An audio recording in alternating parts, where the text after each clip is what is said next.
պատիվ ունեմ խմբակցության ներկայացրած եւ հետագայում խորհրդարանական եւ արտախորհրդարանական ուժերի հավանությունն ստացած տեխնացու Մասիսի գործող քաղաքապետ, վարչապետի տեխնացու Մասիսի գործող քաղաքապետ Դավիթ Համբարձումյանը այսօր, ինչպես եւ հայտարարել էր օրեր առաջ, վերադառնում է Հայաստան։ Իրեն դատապարտել են, դատարանը որպես պատժի միջոց ընտրել է 6 տարի 3 ամիս։ Այդպիսի բան պատմության մեջ ճիշտ ասած ես չեմ հիշում, որովհետեւ մեր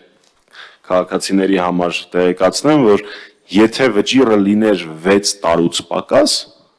ապա այդ պատմությունը կանցներ համաներման տակ եւ պարոն Համբարձումյանին չէին կալանավորի, բայց զարմանալիորեն դատավորը հենց 6 տարի 3 ամիս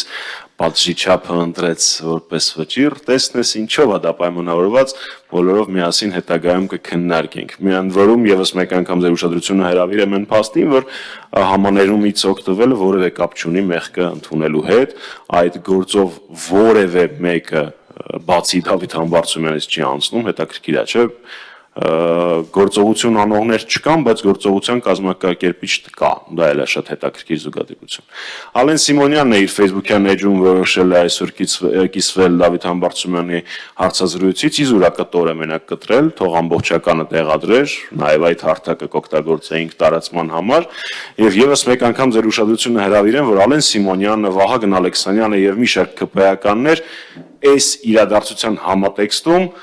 տիրարժավորում էին, տարածում էին տեսանյութ, որը ոչ մի կապ չունի քրեական գործի հետ, առհասարակ ոչ մի, ոչ վայրի, ոչ ժամանակահատվածի, ոչ դրվագի, ոչ մի կերպ։ Այսինքն ակնհայտ սուտ էին ասում, թե Աժամբյոնից, թե իրենց Facebook-յան էջերում։ Հիմա ներողություն խնդրում, որ երկար էի պատասխանում, բայց այս հարցը ամբողջական պատասխանի կարիք ունի։ Մենք լինելու ենք այսօր օդանավակայանում երեկոյան ժամը 6-ից սկսած, թե ինչպես կվարվի իրավապահ համակարգը, որը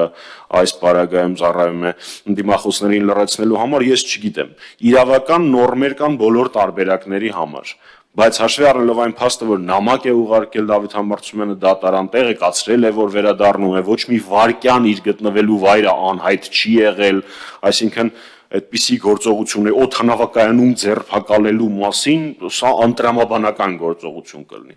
Բայց մենք գիտենք ընդդիմադիրներին մեր երկրում ոնց են վերաբերում, հետեւաբար ես դրանից բացարձակ չեմ զարմանում։ Մենք լինելու ենք այնտեղ, ինչ վերաբերվում է ձեր ժամանակն եմ, ինչ վերաբերում է ձեր հարցին կապված տեխնացուի հետ։ Ես մեր նախորդ զրույցի ժամանակ մի քանի օր առաջ հայտարարել էի, որ ոչինչ մեր համար չի փոխվել իմպիչմենտի գործընթացում, մենք նույն ուժով եւ նույն տրամաբանությամբ շարժվում ենք առաջ եւ իրավական տեսանկյունից նույնպես դրա իրավունքը ունենք։ Քանի դեռ չկա օրինական ուժի մեջ մտած վճիռ, իսկ դուք նաև հարցնում եք ճանաչում ենք արդյոք սա քաղաքական հետապնդում, իհարկե սա քաղաքական հետապնդում է, դրա մասին կա Հայաստանի Հանրապետական Կուսակցության գործադիր մարմնի հայտարարություն։ Քանի դեռ չկա այս քաղաքական հետապնդման իրավական ուժի մեջ մտած վճիռ, եթե ճիշտ եմ ասում տերմինը, իսկ դա չեմ կարծում, որ ինչպես կա, պարոն Կիրակոսյան։ Ներողություն, երկրորդ հարցին, ճիշտ ասած, ես նմանօրինակ տեղեկություն էլ չի, էլի, դա ախր բամբասանք է, ես դրա ինչը մեկնաբանեմ։ Իմ հետ կապված ոչ մի կամպրոմատ ոչ մեկ չունի։ Ինչ խաղացումը չգիտեմ ինչ ունի։